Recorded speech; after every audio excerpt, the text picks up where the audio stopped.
దిగాడు, లోపలికి వెళ్ళాడు, బయటకు వచ్చి ప్రెస్ పెట్టాడు. ఏడవరకే మనం మాట్లాడదాం, కథ అంతా తెలిపోద్ది. జగన్మోహన్ రెడ్డి వచ్చేటప్పుడు ఆయన కాన్వాయ్లో ఉండే ఒక బండి బాగాలేదంట, కావాలనే దిగి ఇంకో బండి ఎక్కడం. అంటే నన్ను సరిగ్గా చూసుకోవడం లేదు, నన్ను పట్టించుకోవడం లేదు, నన్ను వీళ్ళు చంపేద్దాం ట్రై చేస్తున్నారు. అదే బండి చంద్రబాబు నాయుడు గారు 2014 నుంచి 2019 ఉన్న, 19 నుంచి 24 ఉన్న, ప్రతిపక్ష హోదాలో ఉన్న అందరూ వాడినట్టు బుల్లెట్ ప్రూఫ్ కారే అది. మనం గెలవాలా. ఇప్పుడు ప్రతిపక్ష హోదా కావాలన్నా 18 సీట్లు కావాలా. మనం అలాంటి కాన్వాయ్ కావాలన్నా మనం గెలవాలా. మనం గెలవకుండా మనకు కావాలా అంటే కుదరదేడా. ఐఏఎస్ ఉంటుంది, ఐపీఎస్ ఉంటుంది, ఇక్కడ ఎమ్మెల్సీ ఉంటుంది, లేకపోతే మన ఎమ్మెల్యే ఉంటుంది, మెంబర్ ఆఫ్ లెజిస్లేటివ్ అసెంబ్లీ ఉంటుంది, లేదా మెంబర్ ఆఫ్ లెజిస్లేటివ్ కౌన్సిల్ ఉంటుంది. దాని తేడా ఉంటుంది.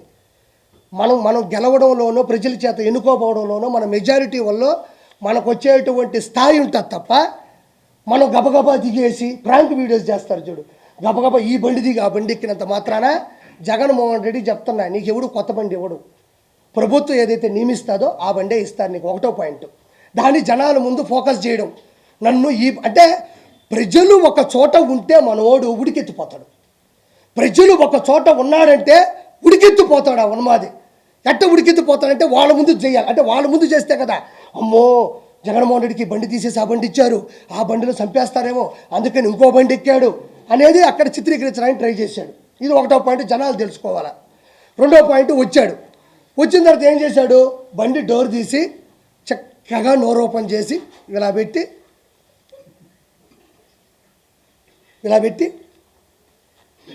అన్నాడు. నిజంగా అన్నాడా లేదా? అన్నాడు, 100% అన్నాడు. ఒరే మనం ఏం మనుషులవి, మనం ఏడుండాము. ఒక మనిషి అక్కడ రక్తపాతలో తలకాయ తెగిపడిపోయి 2 చేతులు తెగిపోయి ఆడ పడిపోయి చచ్చిపోయి వాళ్ళు ముస్లింలు మైనారిటీ అక్కడ పడుకొని ఏడుస్తూ ఉంటే మనోడు బండి దిగడం ఒక సినిమా. 4 పార్ట్లు చెప్తున్నా ఈ సినిమాలో నేను. మొదటి పార్ట్ బండి దిగే ఒక పార్ట్, రెండో పార్ట్ డోర్ ఇట తీసి ఇట్ట పెట్టి చేతులు ఇట్ట పెడతాడు. మళ్ళీ ఈ 2 ఇట్ట గొవ్వగా ఇట్ట పెట్టి ఇట్ట పెడతాడు. ఆడ మనిషి చచ్చిపోయి ఉన్నాడు. ఎవరన్నా అడ్డొచ్చినప్పుడు నువ్వు ప్రజాస్వామ్యంలో ఒకసారి సీఎం అయినోడు, చీఫ్ మినిస్టర్ ఆఫ్ ఆంధ్రప్రదేశ్ అయినోడివి, 5 సంవత్సరాలు పరిపాలించినోడివి, అక్కడ అంత పెద్ద విపత్తు జరిగినప్పుడు వాళ్ళ అమ్మ నాయన అక్కడ కూర్చొని ఏడుస్తుంటే నిజంగా నువ్వు మనిషి అయి ఉంటే, నిజంగా జగన్మోహన్ రెడ్డి నిజంగా మనిషి అయి ఉంటే ఫస్ట్ నువ్వే కదా డోర్ తీసింది. నీకు కూడా పోలీస్ సెక్యూరిటీ ఉంటుంది కదా. నీ బండి మీద అడ్డంగా ఎవడిచ్చి పడిపోతాడు? నువ్వు కావాలనే డోర్ తీయడు, కావాలనే బండి తీయడు, దాని మీద జనాలు పెట్టడం, నా రేంజ్ ఇది కాదు అని చెప్పడం. ఇది ఎప్పుడు చెప్పాలబ్బా? ఏదైనా క్యాంపెయిన్ జరిగేటప్పుడు, ఎలక్షన్స్ ముందు రోజో, లేకపోతే ఒక శుభకార్యానికి వెళ్ళేటప్పుడు, లేకపోతే ప్రజల కోసం వెళ్ళి మాట్లాడేటప్పుడు, సభలకు వెళ్ళేటప్పుడు చేస్తారు. మనిషి చనిపోయి విపత్తుతో ఉన్నప్పుడు చేస్తారా? అక్కడ కూడా ప్రమోషనే. ఇది నా స్థాయి, ఇది నా స్థాయి. రెండో సినిమా అయిపోయింది. దాన్ని సాక్షి పేపర్లు ఏం పెట్టారు తెలుసా? జగన్కి క్రేజ్ ఏమాత్రం తగ్గలేదు. ఇనుకొండలో విపత్తు, జగన్ హాజరు, ఇది 9వ 10వ ఈ తమ్ముళ్ళు. జగన్ క్రేజు ఏమాత్రం తగ్గలేదు. ఎవడైనా మనిషి అన్నాడు, మృగజాతి పుట్టాడు తప్ప, ఇదిగా తప్ప ఎవరైనా మనిషి అన్నాడు విపత్తులో వినుకొండలో ఒక సంచలనం జరిగితే జగన్ క్రేజు ఏమాత్రం తగ్గలేదు అని ఎక్కడైనా ఏ పేపర్లైనా వేస్తారా, ఏ టీవీలైనా వేస్తారా? ఒకసారి యూట్యూబ్లో తొంగి చూడండి ఒకసారి. అది ఎంతవరకు సమంజసం? ఇందుకు గత అతను ఓడిపోయింది, ఇందుకు గత అతను 11 సీట్లు వచ్చింది. ఇంకొకటి, 3వ సినిమా లోపల పోయాడు, లోపల డ్యాన్స్ వేస్తుంది, లోపల గుండెకాయ కొట్టుకుంటుంది, జగనన్న జగనన్న జనమంతా నీ వెంటే. జగన్ ఉంటే ఆడిపోయినారు, జనమంతా నీ అంటుంటే 11 సీట్లు ఎందుకు వచ్చినాయి నీకు?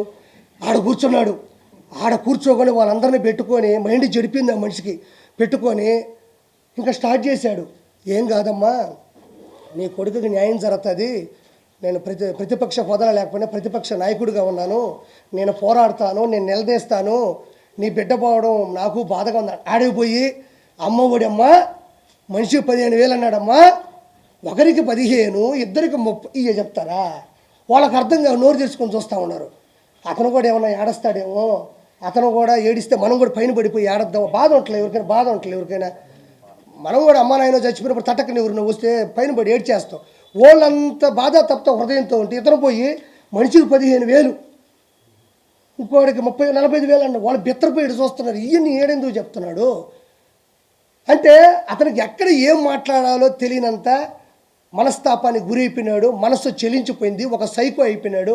అతను ఎర్రగడ్డ మెంటల్ హాస్పిటల్లో చేర్పించడంలో ఎటువంటి సందేహం లేదు. DNA టెస్ట్ తర్వాత జగన్మోహన్ రెడ్డి మానసిక టెస్ట్ కూడా చేయాలా, ఇది 100% అయిపోయింది. అక్కడికి పోయి ఎవరైనా అమ్మఒడి గురించి మాట్లాడతారా? దాని తర్వాత బయటకు వచ్చాడమ్మా, బయటకు వచ్చినప్పటి నుంచి వణకుతున్నాడు ఆ మనిషి. ఎందుకంటే అక్కడ ఉండేది ఒక సాక్షి మాత్రమే కాదు కదా, 100-150 శాలలు ఉన్నాయి. ఎవరు ఏమడగతారో ఏది అడిగితే మనం సమాజం చెప్పండి టకటకటకి పెట్టేశాడు అంతే.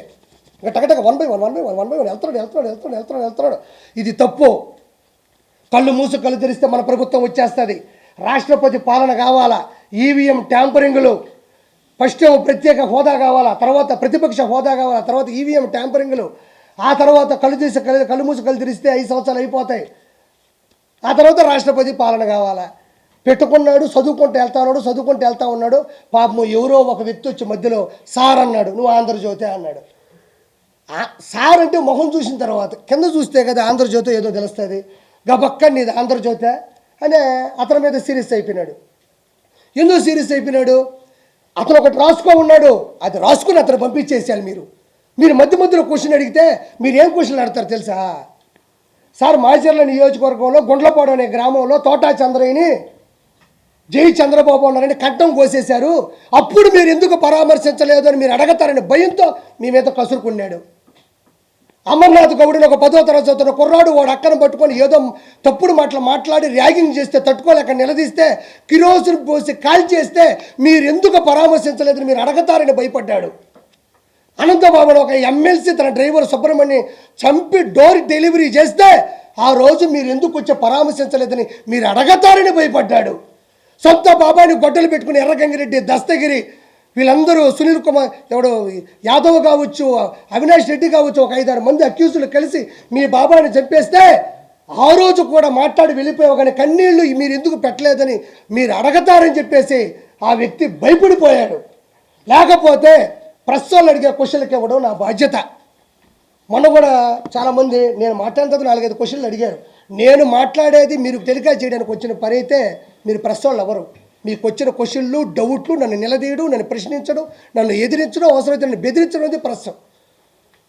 ఆ విధంగా అతను పట్టుకొని నానా మాటలనేసి అక్కడి నుంచి అంతకుముందు కూడా ఏదో పిన్నెల్లి రామకృష్ణారెడ్డి గురించి మాట్లాడుతున్నప్పుడు కూడా ఏదో లాస్ట్ క్వశ్చన్ అడుగుతుంటే వెళ్ళిపోయాడు.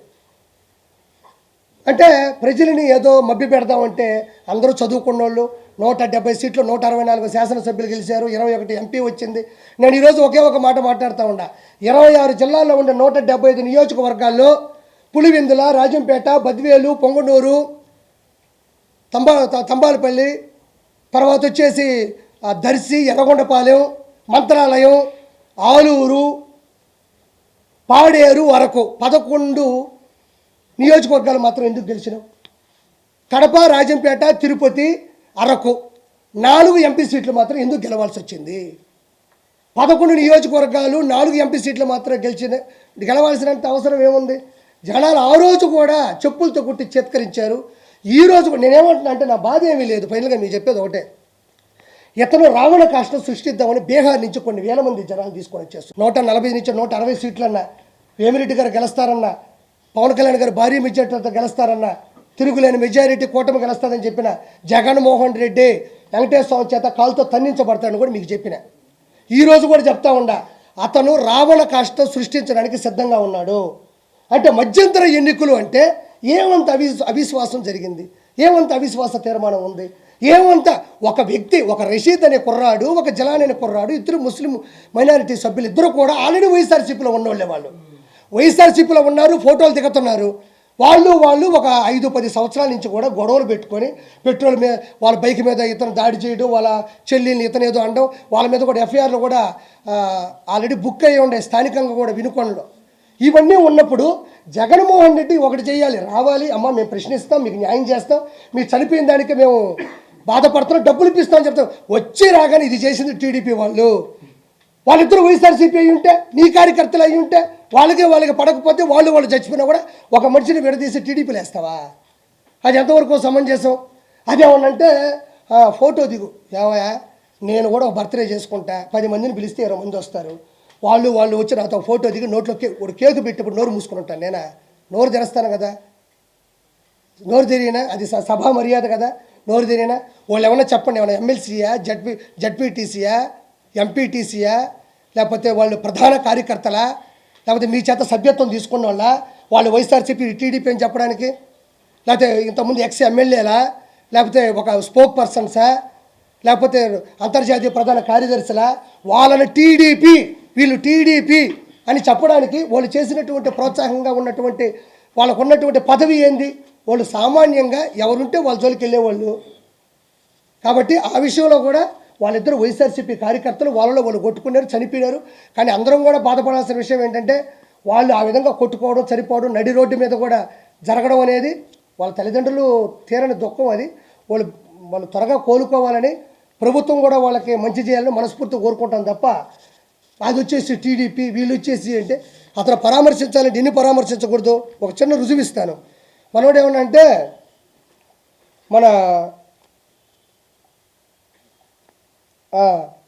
మనం ఏమన్నా అంటే అక్కడ కేకు తినిపిస్తూ ఉన్నాడు, అక్కడ లోకల్ ఎమ్మెల్యే అనుకుంటా, ఎమ్మెల్యేనో ఎవరు ఒక ఫంక్షన్కి వెళ్ళినప్పుడు కేకు తినిపిస్తూ ఉన్నాడు. ఆ కేకు తినిపించాడంటే ఇది ఏమిటిది అన్నాడు, గుర్తుందా? ఏమిటిది అన్నాడు అంటే కేకు తినిపిస్తున్నప్పుడు వాళ్ళ మనుషులే కదా అన్నాడు. ఈరోజు చూడండి, ఇతను వచ్చి సునీల్ కుమార్ యాదవ్, ఇది బాగా చూడండి ఒకసారి. ఈవిడ వచ్చి భారతీరెడ్డి గారు, జగన్మోహన్ రెడ్డి గారు సతీమణి. వచ్చిందా?